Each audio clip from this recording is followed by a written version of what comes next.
Hey everybody, welcome to my Module 10 discussion, our last slash second to last video for this class.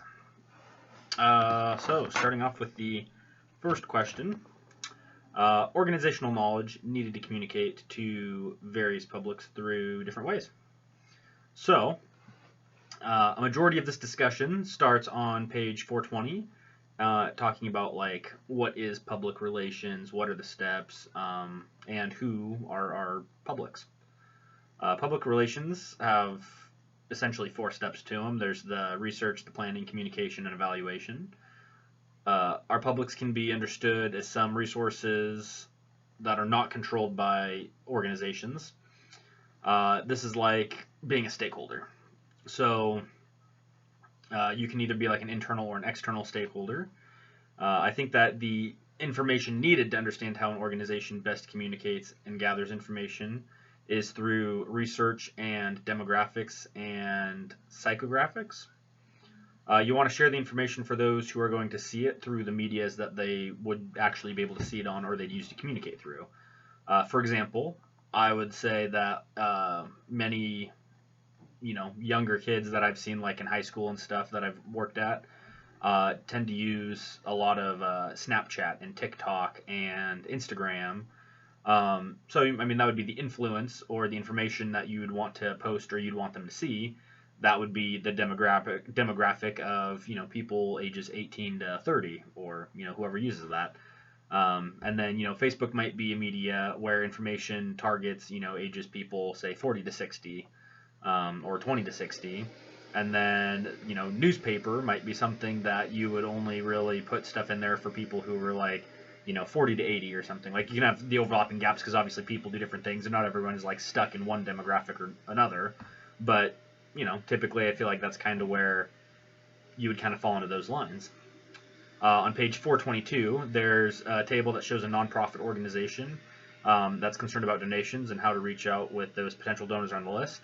And it just kind of gives a good infographic of how they break it up based off of who they're trying to reach out to, whether they're new people, returning people, or people they've lost, and how they reach out to them. Do they try every method? Do they try like social media, newspaper, magazines, etc., or do they do only certain ones for certain types of people in that demographic?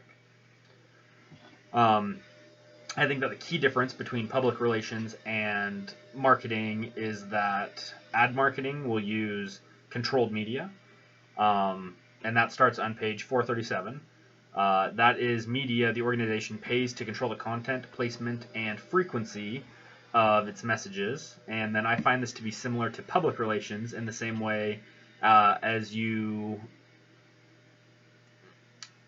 do your proper research and then collect some demographics and then target who you need to make the sale for.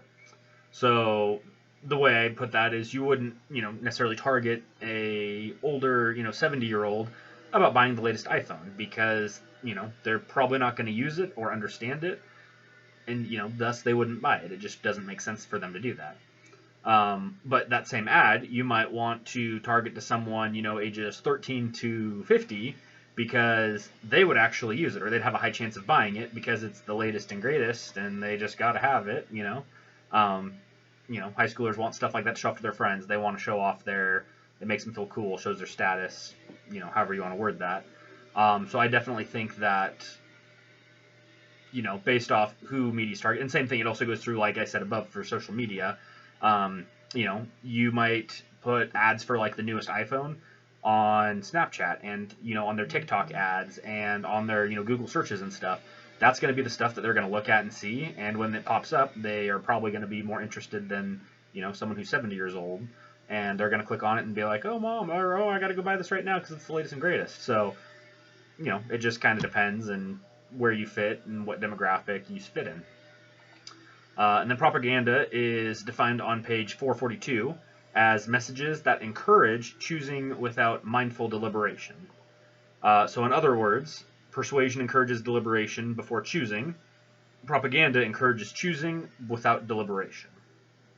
And that's all on page 442, or 442, 443. I think that propaganda is used to try to get you to want something so much that it's not even really a thought, that it's just kind of like what the book said. You would just readily obey and go get that item. And, um, that might work for like certain ads or marketing where they know you want to buy this item and it's a great deal and it's the best ever and you got to get it, before it's gone and buy it right now. Like you got to just go, go, go, go, go. It's kind of like, subconsciously pounding it into your mind. Like it's something you need to do, you need to have, you must have it. Um, and then, legitimate information I look at or truthful information is not always happy and joyous. It's not always, all fun and roses. It can be sad. It can be, it can be boring. It can just be instructional or informational. It doesn't have to necessarily be exciting or, and not everything that is informational or everything that, is news is exciting. Sometimes, the truth is hard to hear or the truth hurts and it is what it is. I kind of look at it like it's only meant to really deliver you, or it's supposed to be meant to deliver you just the facts and the details and the information without really any bias or without any extra marketing kind of to it. It's just, this is the information we have. We're going to just give it all to you as it is and try to make sense of it if we have to, or help you make sense of it, if you don't understand what they're talking about. That being said, I do think that, certain like news channels and medias and things like that, it can be tainted, it can be biased. Like you have to, look around and see what you think is true and what you think, do your research basically. Don't trust everything the first time you see it.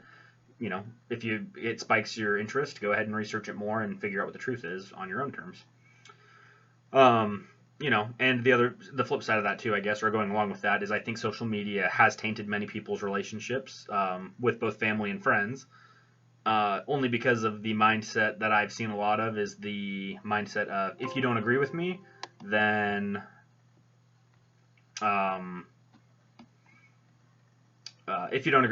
we can't be friends because we don't think alike. And, well, for one, I think that you can still be friends and disagree with people.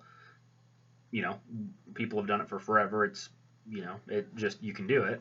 But I think that internet trolls, and I just think that there's certain people that, do like to cause chaos and do like to stir the pot. And, when it just kind of causes that havoc and chaos. Oh, hello, my dog just came up here. It just causes issues. And so during like election periods,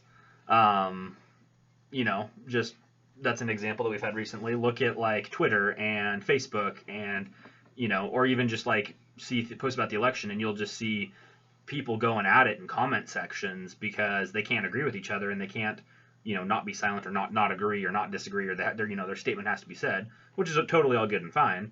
But, sometimes it's like, can't we just disagree and move on sometimes? So that's what I got for you guys. Thank you.